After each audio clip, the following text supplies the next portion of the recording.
नमस्कार, आप देख रहे हैं TV9 और आपके साथ मैं हूं मनीष।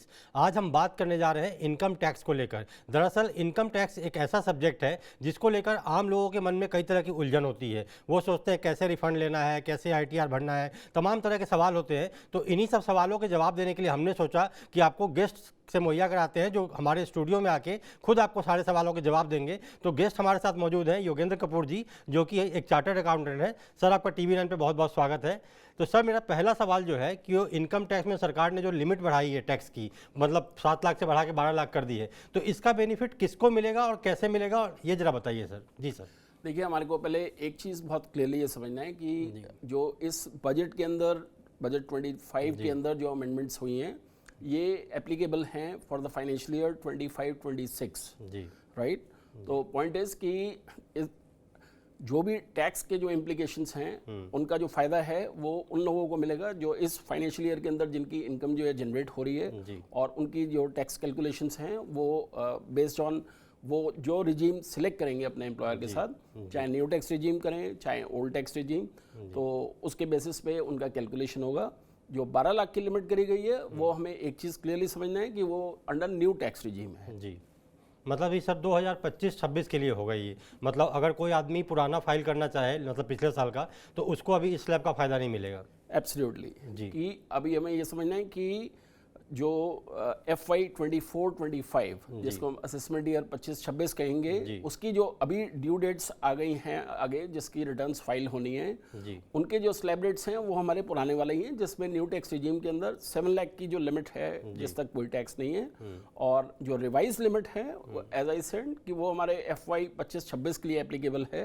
तो अभी जो रिटर्न्स फाइल होने वाली हैं वो सब अभी पुराने जो स्लैब डेट्स हैं उसी के हिसाब से फाइल होंगे। जी, ये सर आपने बहुत ज़रूरी जानकारी दी, क्योंकि अभी हमारे कैमरामैन साहब भी पूछ रहे थे कि मुझे टैक्स नए रिजीम का बेनिफिट इस बार मिलेगा कि नहीं मिलेगा, तो मैंने सोचा उन्हीं के सवाल से शुरुआत की जाए। सर, मेरा दूसरा सवाल है कि जो लोगों के मन में होता है कि यार मेरा तो कोई टैक्स मतलब कटता नहीं है, इनकम ज़्यादा है नहीं, तो मुझे टैक्स भरना चाहिए कि नहीं भरना चाहिए, ऐसे कई सारे हमारे पास क्वेश्चंस भी आते रहते हैं। तो सर आप ये बताइए कि इनकम टैक्स भरना कितना फ़ायदेमंद है, ITR फाइल करना कितना फ़ायदेमंद है, और इससे क्या क्या फ़ायदे मिलते हैं। जी सर। राइट। देखिए, एक चीज़ हमारे को बहुत क्लियरली समझना है कि इंडिया की जो इकोनॉमी है वो हमें एक चीज़ ये समझना है कि इनफॉर्मल से फॉर्मल के अंदर ट्रांसफॉर्म हो रही है जी। और उसमें आज की डेट में गवर्नमेंट ने अपने मैकेनिज़म्स इस तरीके से रखे कि उनको ऑनलाइन सिस्टम के थ्रू जो है सारी की सारी एक इन्फॉर्मेशन जो है एक इंडिविजुअल के बारे में, एक फर्म के बारे में, एक कंपनी के बारे में, वो उनके पास ऑटोमेटिकली आ रही है फ्रॉम वेरियस इंस्टीट्यूशंस। तो इसलिए बहुत ज़रूरी हो जाता है ये देखना कि अगर आपकी इनकम टैक्सेबल है तो आपको ज़रूरी है ही है फाइल करना, लेकिन मेरा ये भी मानना है कि अगर किसी की बिलो टैक्सेबल इनकम भी है तो इनकम टैक्स रिटर्न फाइल करने के देखिए जो बेनिफिट्स हैं वो मैनी फोल्ड हैं। आज की डेट में आप अगर रिटर्न फाइल करते हैं, भले अगर आपने टैक्स नहीं भी पे किया है, तो आप एक इनकम टैक्स असेसी कहलाते हैं। तो इसलिए बहुत ज़रूरी हो जाता है। और देखिए, आज की डेट में आप चाहे बैंक से लोन के लिए अप्लाई कर रहे हैं, चाहे आप कहीं पे वीज़ा के लिए अप्लाई कर रहे हैं, तो बहुत ज़रूरी चीज़ हो जाती है कि ये एक ऐसा डॉक्यूमेंट माना जाता है कि जो आपकी ओवरऑल जो प्रोफाइल है उसको जो है एक पॉजिटिवली लेने में जो है हेल्प करता है इन इंस्टीट्यूशंस को। जी सर, मेरा दूसरा सवाल जो है वो है कि सर सरकार ने रिटर्न भरने की जो डेडलाइन थी उसको बढ़ा दी है, 15 सितंबर तक कर दी है। तो सर इसके पीछे सरकार का मकसद क्या लगता है आपको, मतलब क्यों बढ़ाई गई है डेडलाइन?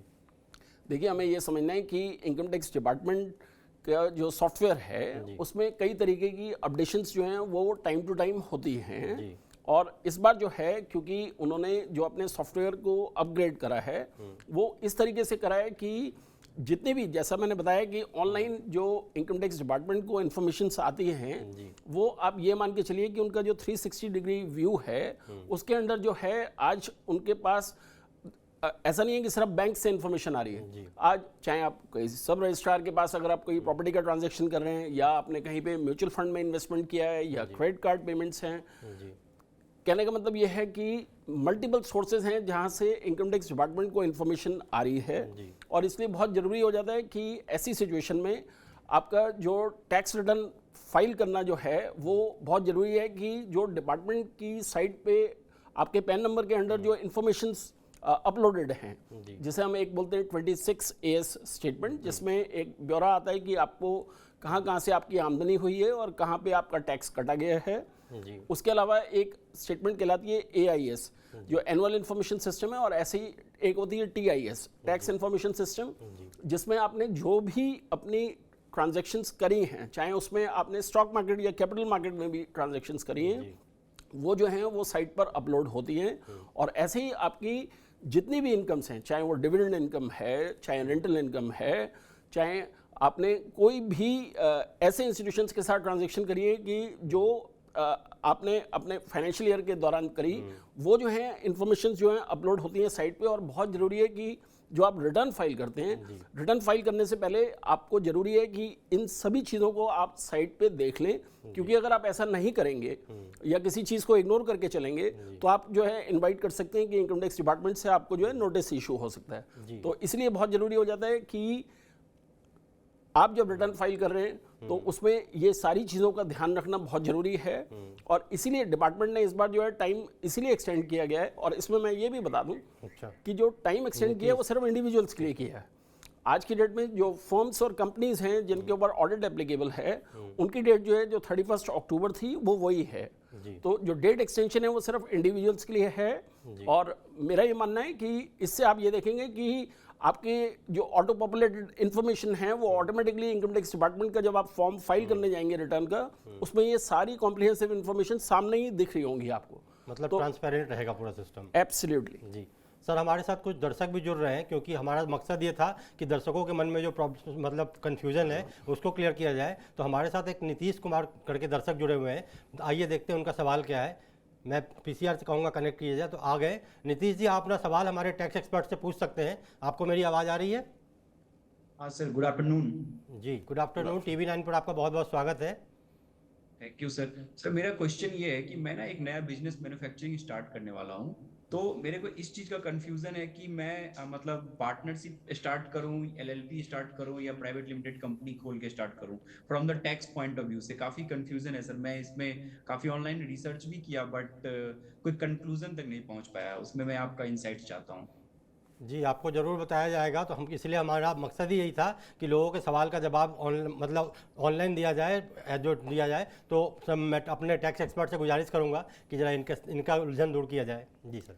देखिए, जैसा आपने बताया कि आप अभी नया बिजनेस स्टार्ट कर रहे हैं मैन्युफैक्चरिंग, तो ऐसे में जब आदमी नया काम शुरू करता है तो उसके सामने सबसे बड़ी कंसर्न ये होती है कि मेरे जो कंप्लाइंस की जो कॉस्ट है वो मेरी कम से कम हो, और मैं किस तरीके से एक कंप्लाइंट भी बन सकूँ और साथ के साथ मुझे जो है जो वेरियस बेनिफिट्स हैं वो मिल सकें अंडर टैक्सेशन। तो मेरा ये मानना है कि अगर ये आपको डिसाइड करना है कि अगर आप अकेले काम कर रहे हैं तब ऑब्वियसली आपको एक प्रोप्राइटरशिप फर्म के अंदर जो है काम करना चाहिए। अगर आपके साथ और लोग भी जुड़े हैं और वो इन्वेस्टमेंट कर रहे हैं उस बिज़नेस के अंदर, तो आपको जो है एक पार्टनरशिप फर्म या फिर एक LLP जो है उसका क्रिएशन करना चाहिए। और देखिए उसके अंदर क्या है कि आप समझ सकते हैं, एक इंडिविजुअल जो है अगर आपकी प्रोप्राइटरशिप फर्म है तो उसमें आप एक प्रोप्राइटर अपने आप को सैलरी नहीं पे कर सकता। एक पार्टनरशिप फर्म जो होती है उसमें अगर आपके कई पार्टनर्स हैं और उनका आपस में रोल जो है डिफाइंड है, तो आप जो है जैसे जैसे आपकी फर्म जो है प्रोग्रेस करेगी और रेवेन्यूज़ बढ़ेंगे तो उसमें आप अपने आप को सैलरी भी पे कर सकते हैं, और वो जो है वो एक डिडक्टेबल एक्सपेंस है फर्म के लिए। तो एक तरीके से आप ये देखेंगे कि वो एक इम्पॉर्टेंट टूल है टुवर्ड्स टैक्स प्लानिंग। और इससे भी अगर हम आगे बढ़ें कि अगर आपको ये दिखता है कि आपने इनिशियल 6 मंथ्स टू 1 ईयर जो है टाइम पीरियड निकाल लिया है और आपको लगता है कि आपके बिजनेस के अंदर एक कंसिस्टेंट रेवेन्यूज़ और ग्रोथ जो है आपको नज़र आ रही है, तो मेरा ये मानना है कि ऐसी सिचुएशन में आपको जो है उस फर्म को कन्वर्ट कर लेना चाहिए एक प्राइवेट लिमिटेड कंपनी में। और उसमें आप चाहें तो नई फर्म भी नई प्राइवेट लिमिटेड कंपनी भी इनकॉर्पोरेट कर सकते हैं। उसका ऑब्जेक्टिव क्या होता है? देखिए ऑब्जेक्टिव ये होता है कि जब आप प्राइवेट लिमिटेड कंपनी बनाते हैं तो आपकी सारी इन्फॉर्मेशन जो है वो ट्रांसपेरेंटली जो है वो विजिबल होती है। आपके साथ कोई भी और पर्सन भी अगर जुड़ना चाहता है या आपकी रनिंग बिजनेस के अंदर इन्वेस्टमेंट करना चाहता है तो वो जानना चाहता है कि आपका जो है आपका ट्रैक रिकॉर्ड जो है वो क्या चीज़ दर्शा रहा है और क्या दिखा रहा है। तो एक प्राइवेट लिमिटेड कंपनी के अंदर जो है आपकी जो इन्फॉर्मेशंस हैं वो सारी की सारी मिनिस्ट्री ऑफ कॉर्पोरेट अफेयर्स की साइट पे जो है अपलोडेड होती है।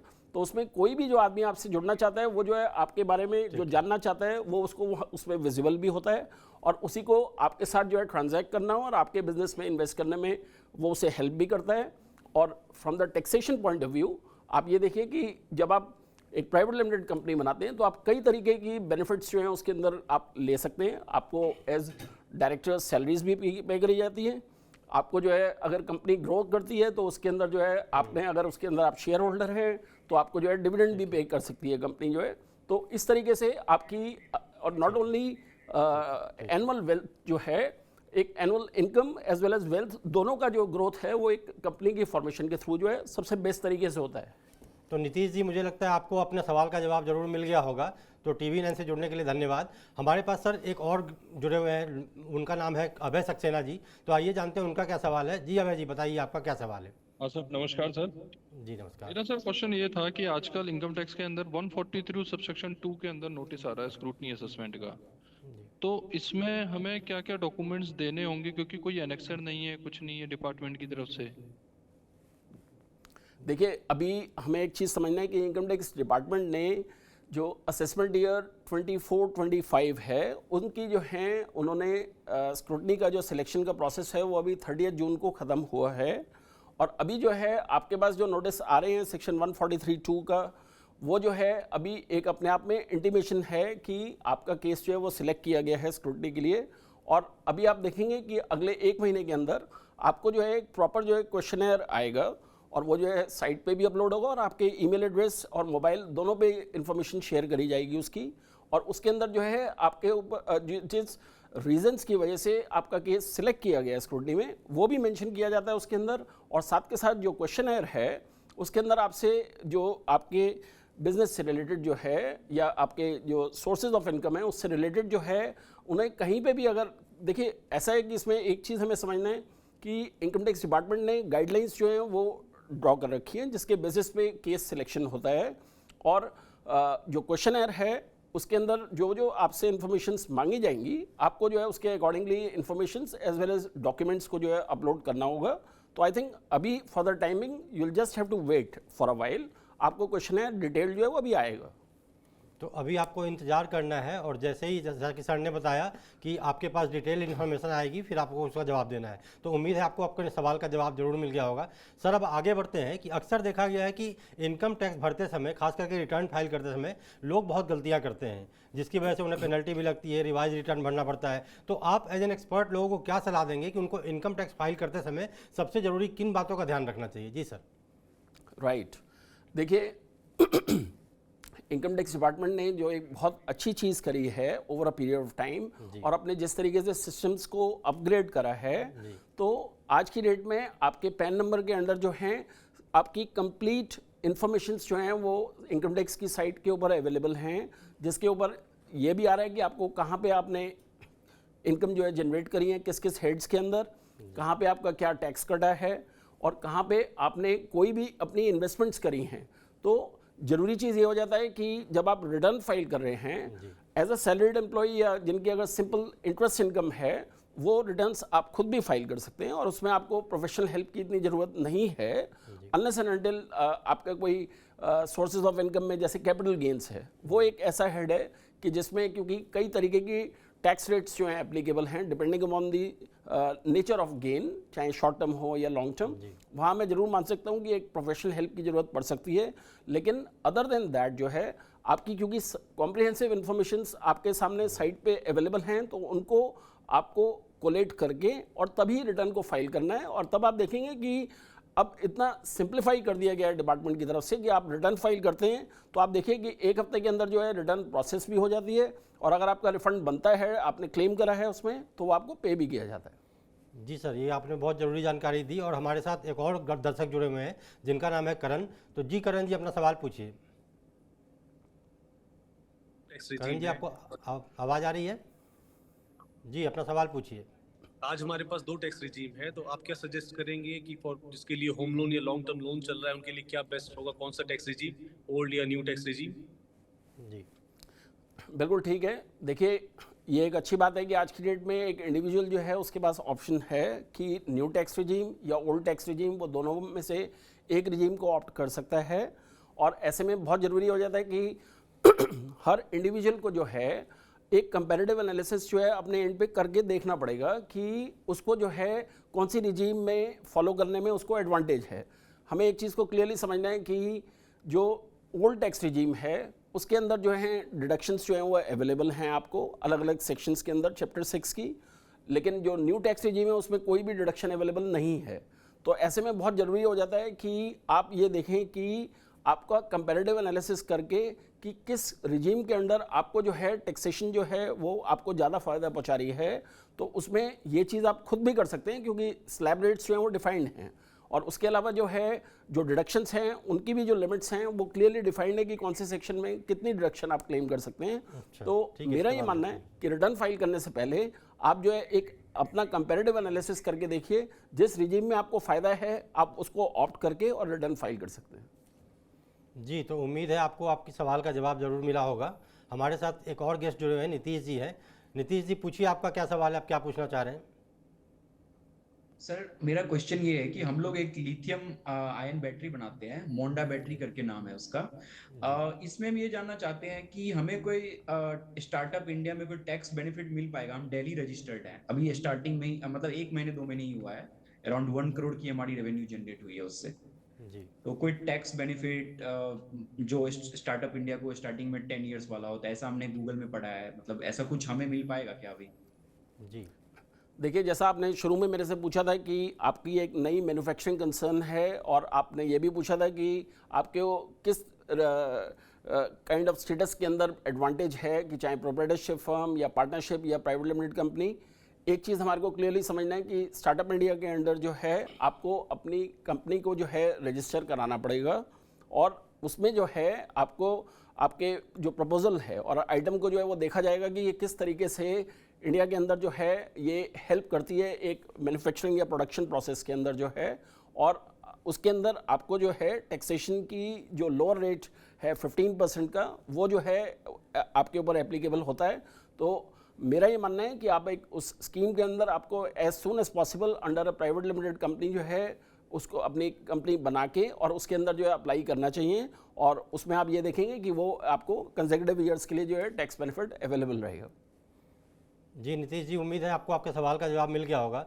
सर, एक सवाल जो लोगों के मन में अक्सर होता है, क्योंकि इधर कई रिपोर्ट्स में मैंने भी पढ़ा है कि अगर आपने इनकम टैक्स भरने में कोई छेड़छाड़ की या गलत जानकारी दी तो यहाँ तक कि आपको जेल की सज़ा का भी प्रावधान है, तो लोग उसके बाद भी डरते नहीं है। तो ऐसे में आप लोगों को क्या सलाह देंगे कि इनकम टैक्स भरना कितना इंपॉर्टेंट है? और सोचिए कि आप जेल तक का प्रावधान सरकार ने रखा हुआ है, फिर भी कई लोग लूप होल्स निकाल लेते हैं, खास करके मतलब मैं किसी का नाम नहीं लूँगा, बट ऐसे कई रिपोर्ट्स आए हैं जिसमें कि लूप होल्स पाए गए हैं। तो ऐसे लोगों को आपका सर क्या सलाह रहेगा सर? जी देखिए, मैं ये कहना चाहूँगा कि इंडिया के अंदर एक कल्चर प्रिवेल करता था, आज से मैं कहूँगा 5 साल पहले तक जो है कि एक असेसी जो है वो ये मान के चलता था, क्योंकि हमारे सिस्टम्स जो हैं वो ट्रांसपेरेंट नहीं है, ऑनलाइन नहीं है, इंटीग्रेटेड नहीं है आपस में एक दूसरे के साथ, एजेंसीज जो हैं कनेक्टेड, तो उसे लगता था कि मैं शायद इस मॉडल में काम कर सकता हूँ कि catch me if you can. जी आज जो ज़माना है वो बदल चुका है, और मेरा ये मानना है कि आप जो है अगर आज भी ऐसा सोच रखेंगे तो ये एक प्लेइंग विद फायर वाली बात हो जाती है। तो उसमें आपको ज़रूरी ये है कि आज के समय में और दौर में आपको ट्रांसपेरेंट होना पड़ेगा, और जो भी हमारी रिटर्न फाइल करने से पहले जो है आपको जो भी आपके बारे में इंफॉर्मेशन अवेलेबल हैं उनको कोलेक्ट करके आपको तभी टैक्स रिटर्न को जो है फाइल करना चाहिए। और अगर आप कोई भी गलत क्लेम या गलत डिडक्शन क्लेम करते हैं और आप सोचते हैं कि आज आप उसमें एस्केप कर जाएंगे, तो मेरा ये मानना है कि आज डिपार्टमेंट के पास ऐसे मैकेनिज्म्स अवेलेबल हैं कि जिस तरीके से वो सभी चीज़ों को जो है क्रॉस चेक करके वेरीफाई कर सकते हैं। और ऐसे में अगर आपने रॉन्ग क्लेम करा है, डेलिबरेटली करा है और विलफुली करा है, तो आपके ऊपर जो है पेनल्टी प्रोविजंस जो हैं वो एप्लीकेबल हो जाती हैं। तो ऐसे में मेरा ये मानना है कि आपको जो है अपनी रिटर्न्स को जो है आज ट्रांसपेरेंट वे में जो है डिस्क्लोजर करके ही फाइल करना चाहिए, और वेट नहीं करना चाहिए कि हम अगर कुछ चीज़ गलत क्लेम कर लें शायद वो डिपार्टमेंट से निकल जाएगी। ऐसा जो है समय और दौर आज डेट में ख़त्म हो चुका है। जी सर, हमारे पास दर्शकों की तमाम दर्शक जुड़े हुए हैं। एक और दर्शक आ गए हैं जिनका नाम है मितुल। आइए जरा देखते हैं उनका क्या सवाल है। जी मितुल जी, पूछिए अपना सवाल आप। जी मितुल, आवाज़ आ रही है आपको?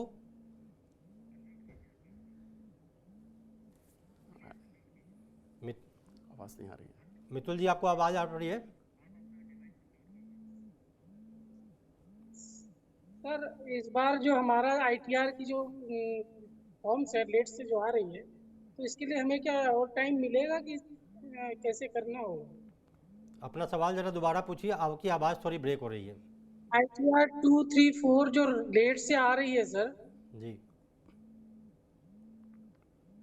हेलो। जी पूछिए। आईटीआर जो रिटर्न है आपका फॉर्म 2, 3, 4 जो जी लेट से आ रही है, इसके लिए हमको अलग से टाइम मिलेगा क्या? इस कैसे करना होगा सर? देखिए, जी मेरा ये कहना है कि आप ये बात समझ सकते हैं कि इनकम टैक्स डिपार्टमेंट ने ऑलरेडी जो ड्यू डेट है वो 31 जुलाई से बढ़ा के 15 सितंबर इसीलिए करा है कि जिससे कि आप सारी अपनी इनकम्स जो हैं उनको सही से देख सकें कि साइट के ऊपर जो है क्या अपडेशंस हुई हैं।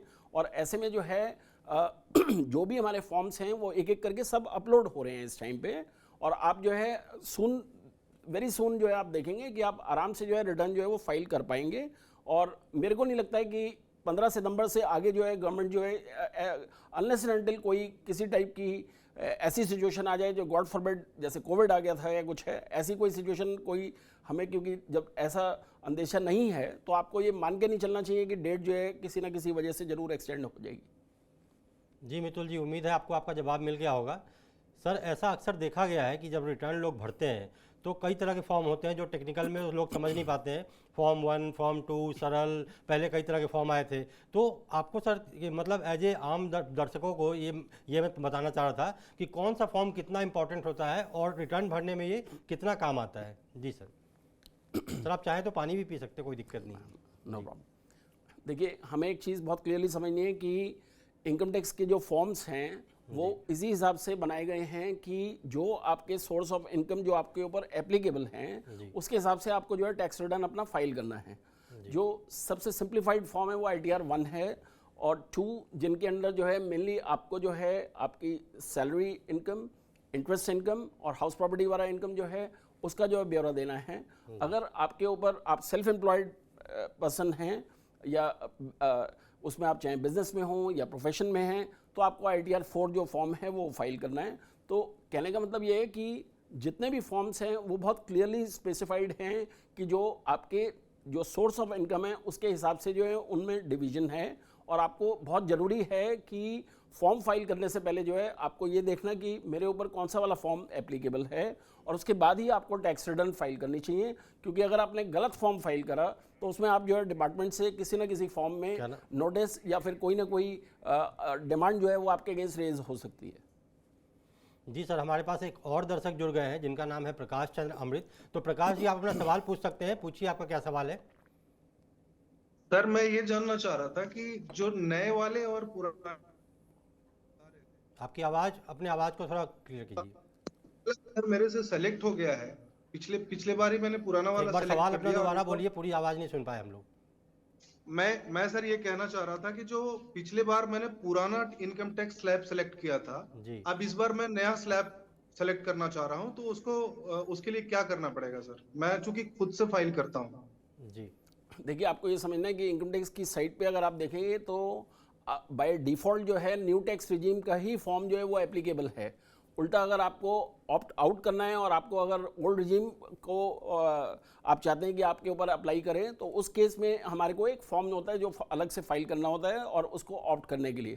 तो माई पॉइंट इज़ कि एज ऑफ नाउ जो है आप ये देखेंगे कि अगर आप न्यू टैक्स रिजीम के अंदर रिटर्न फाइल करना चाहते हैं तो बाय डिफ़ॉल्ट जो साइट पे फॉर्म अपलोडेड हैं वो उसमें जो कैलकुलेशंस हैं टैक्सेशन की वो आपके न्यू टैक्स रिजीम के हिसाब से ही होंगी।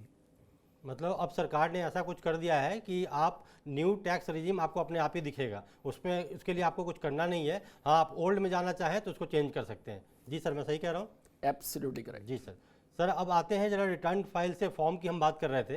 तो फॉर्म 16 एक मतलब अक्सर चर्चा में रहता है, खास करके सैलरी क्लास में। और जब रिटर्न भरने के टाइम आती है तो अफरा तफरी मच जाती है, या फिर कहीं आपको ज्वाइन करना हो किसी जगह, सैलरी क्लास की मैं बात कर रहा हूँ, तो फॉर्म 16 नहीं मिला जी, मैं कैसे रिटर्न फाइल करूँगा, क्या करूँगा? तो ये फॉर्म 16 क्या वाला है और कितना इंपॉर्टेंट है सर? जी देखिए, हमें एक चीज़ समझना है कि फॉर्म 16 एक ऐसा फॉर्म है जो एक एम्प्लॉयर जो है वो इशू करता है, और उसके अंदर जो है आपकी पूरी कंप्लीट डिटेल्स जो हैं इनकम का, जिसके अंदर सेग्रीगेशन भी होता है कि आपकी ग्रॉस सैलरी जो है वो कितनी है, और उसके बाद जो है अगर आपने ओल्ड टैक्स रिजीम ऑप्ट करी है अपने एम्प्लॉयर के साथ, तो आपकी डिडक्शंस जो हैं उसके अंदर जो अलाउड किए हैं एम्प्लॉयर ने वो उसके अंदर मेंशन्ड होती हैं, और आपका जो टैक्स का कैलकुलेशन है वो उसके अंदर आ जाता है कि आपकी जो टैक्सेबल इनकम है कि उस पर जो है टैक्स कितना बनता है। और मेरा ये मानना है कि आपको बहुत ज़रूरी है कि जब आप अपनी टैक्स रिटर्न फाइल करते हैं तो उससे पहले जो है आप अपने एम्प्लॉयर से फॉर्म 16 जो है वो ज़रूर लें। क्यों? क्योंकि उसके अंदर आप ये देखेंगे कि फॉर्म 16 के अंदर जो है जो सेग्रीगेशंस है इनकम का, या कोई आपको अगर कोई एग्जिम्पशन अलाउ करी है या डिडक्शन अलाउ करी है, और अगर आपने उसको नहीं लिया या आपको नहीं मिला एम्प्लॉयर से, तो आप ये देखेंगे कि जो फिगर्स इनकम टैक्स की साइट पे अपलोडेड होती है उसमें और जो फॉर्म 16 की फिगर के हिसाब से जो आपकी नेट टैक्सेबल इनकम है उनमें जो है वेरिएशन आ जाता है। तो ऐसे में जो है बहुत ज़रूरी हो जाता है कि फॉर्म 16 जो है ये आपका राइट है कि आपको जो है अपने एम्प्लॉयर से लेना है, और अगर ऐसे में एम्प्लॉयर लेट भी करता है या कोई डिले करता है तो आप उसमें उनके एम्प्लॉयर के अगेंस्ट जो है इनकम टैक्स डिपार्टमेंट को भी लिख सकते हैं, और आपको देखेंगे कि आपको एक ऐसी फैसिलिटी अवेलेबल है कि जिसमें एक एम्प्लॉयर को जो है वो फॉर्म आपको ज़रूरी and as a mandatory requirement जो है आपको इशू करना है उसने, और उसके बाद ही आप जो है अपनी टैक्स रिटर्न को फाइल करें। जी सर, ऐसा देखा गया है सर कि अगर आप मान लीजिए रिटर्न फाइल कर रहे हैं या फिर कहीं लोन भी लेने जा रहे हैं तो फॉर्म 16 मांगा जाता है, कई बैंक फॉर्म 16 मांगते हैं, तो इसीलिए मैंने पूछा कि फॉर्म 16 कितना इंपॉर्टेंट है।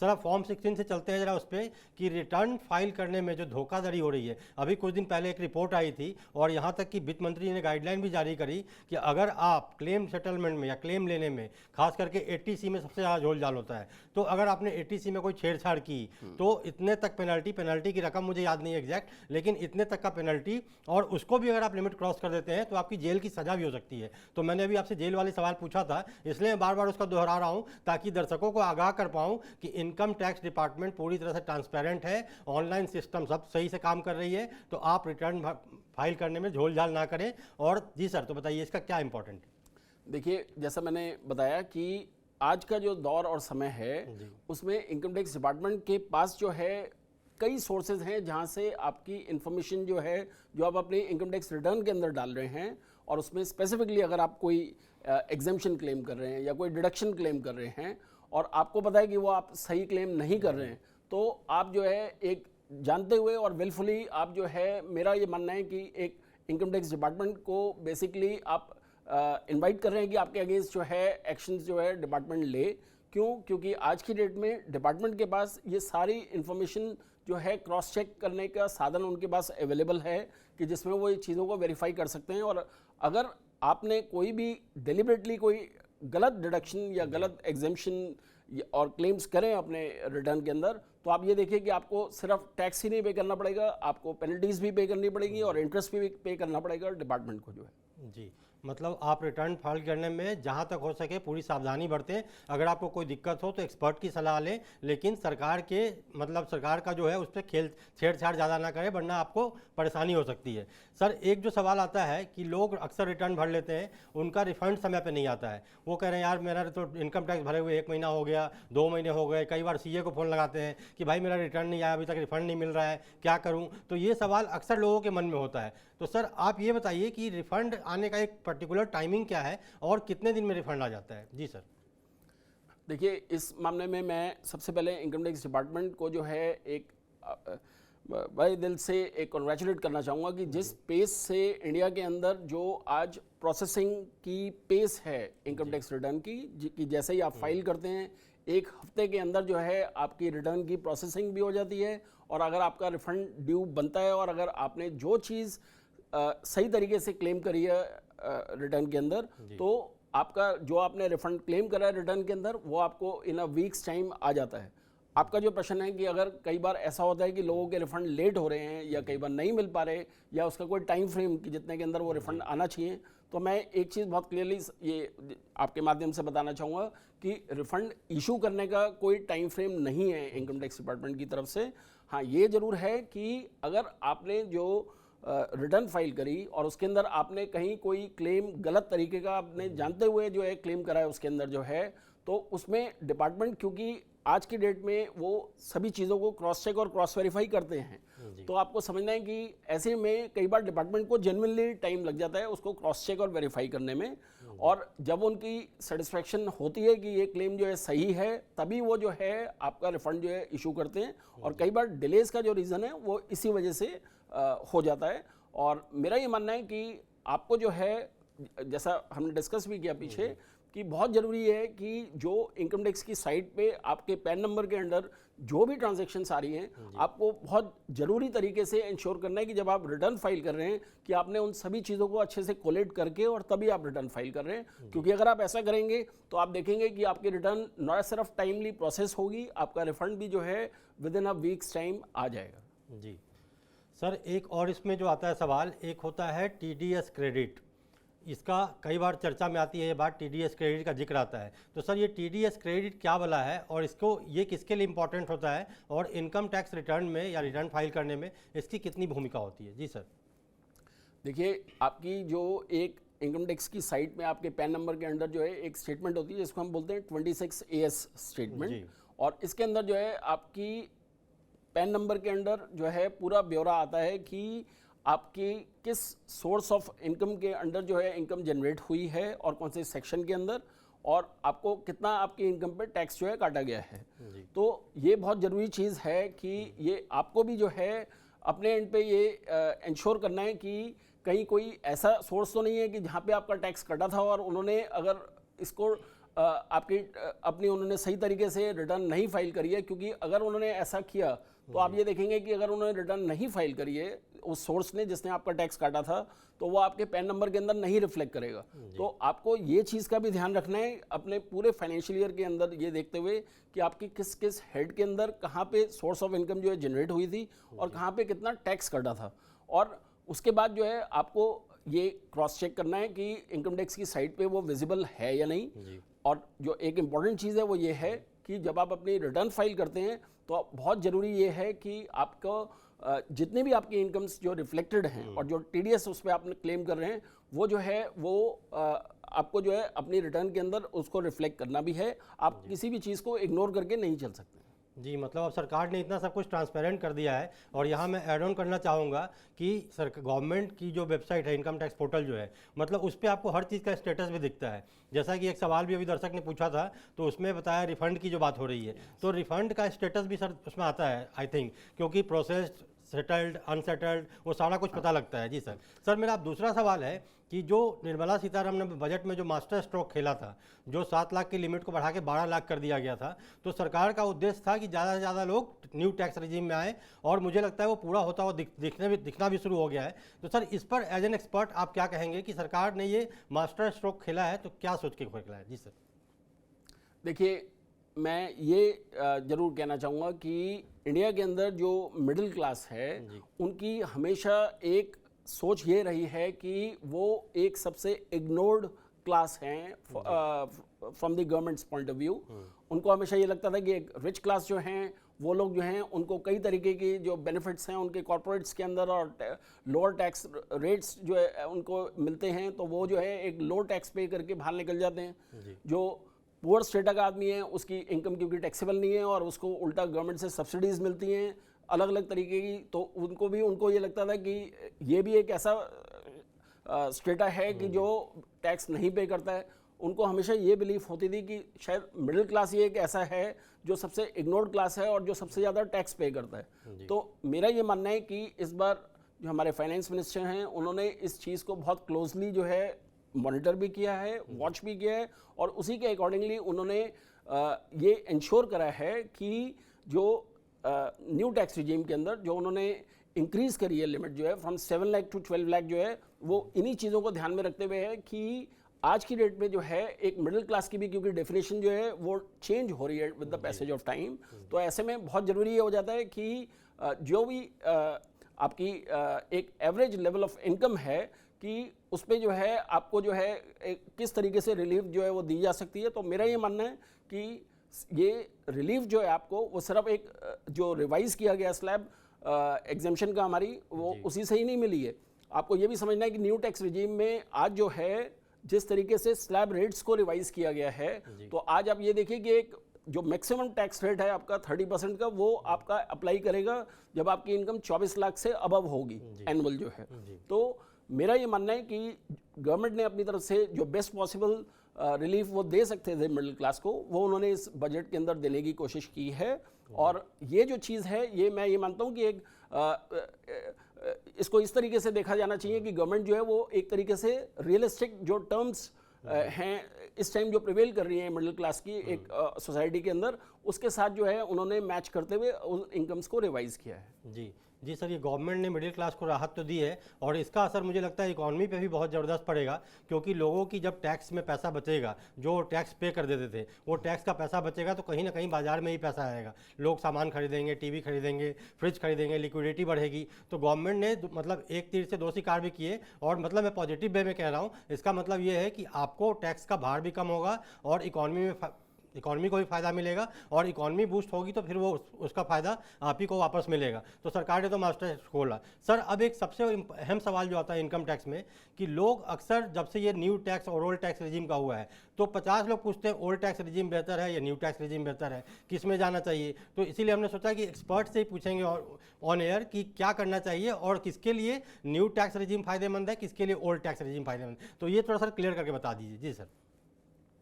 देखिए, बहुत ज़रूरी चीज़ पहले जो मैं कहूँगा कि एक बेसिक पैरामीटर है वो ये है कि आपको ये देखना है कि मेरी एनुअल इनकम इस फाइनेंशियल ईयर के अंदर FY 25-26 के अंदर जो है मेरी कितनी होने वाली है, और जो मेरी एनुअल इनकम है उसमें जो है मैं क्या मैं कोई किसी टाइप का मैंने हाउसिंग लोन लिया हुआ है या नहीं, क्या मैं कहीं पे अगर रेंट पे रह रहा हूँ या नहीं।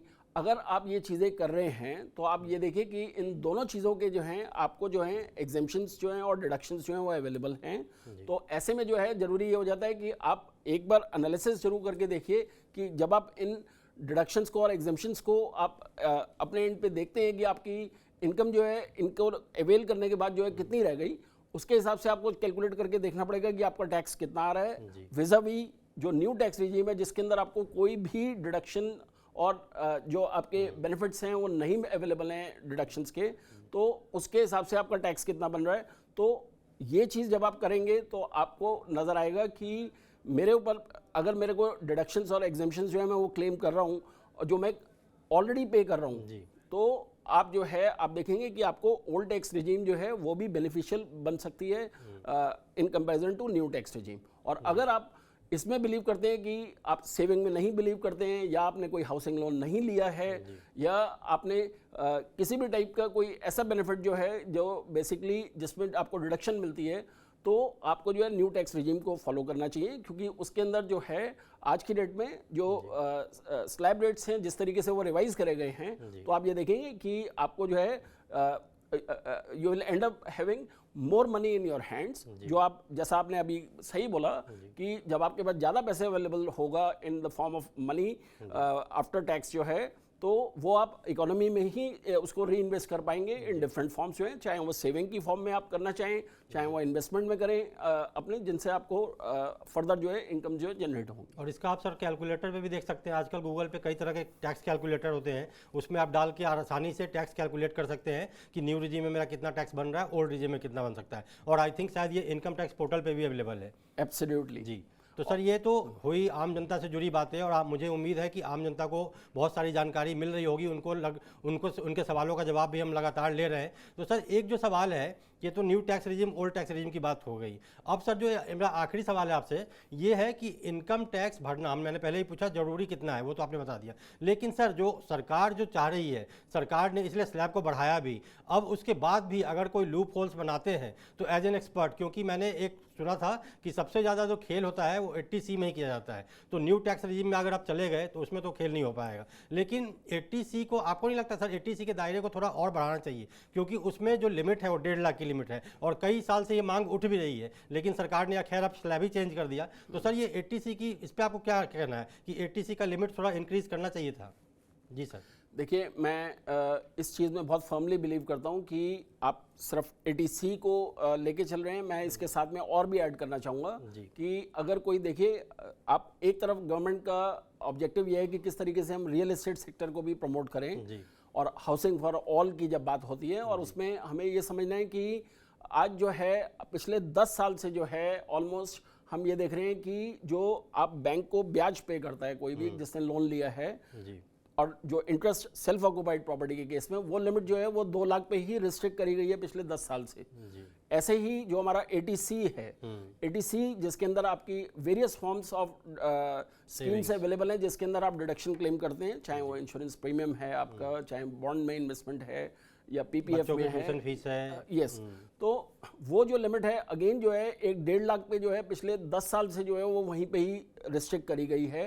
तो मुझे ऐसा मानना है कि इन लिमिट्स को भी आपको जो है, जब आप न्यू टैक्स रिजीम आप चाहते हैं लोग ज़्यादा से ज़्यादा फॉलो करें, तो उसमें आपको डिस्करेज नहीं करना चाहिए कि लोग जो है ओल्ड टैक्स रिजीम के अंदर जो एक बेनिफिट ले सकते हैं लोग जो हैं, कि उसमें आप जो है उनको एक कंपैरेटिव टाइम के साथ जो मूव करते हुए जो बेनिफिट्स मिलने चाहिए थे उनको आप जो है क्यों ना उन्हें दें। तो मेरा ये मानना है कि ओल्ड टैक्स रिजीम के अंदर बहुत ज़रूरी है कि कई ऐसे सेक्शंस हैं, चाहे इंटरेस्ट ऑन हाउसिंग लोन है, चाहे एटीसी की लिमिट है, चाहे एटीडी है मेडिक्लेम वाला, ये जो समय के साथ हम ये देख रहे हैं कि लोगों की नीड और रिक्वायरमेंट्स बढ़ती जा रही हैं, तो ऐसे में बहुत ज़रूरी है कि उनको भी आप जो है रिवाइज करें और उसमें जो है लोगों को उसका ऑप्ट करने का एक कंपैरेटिव एडवांटेज दें।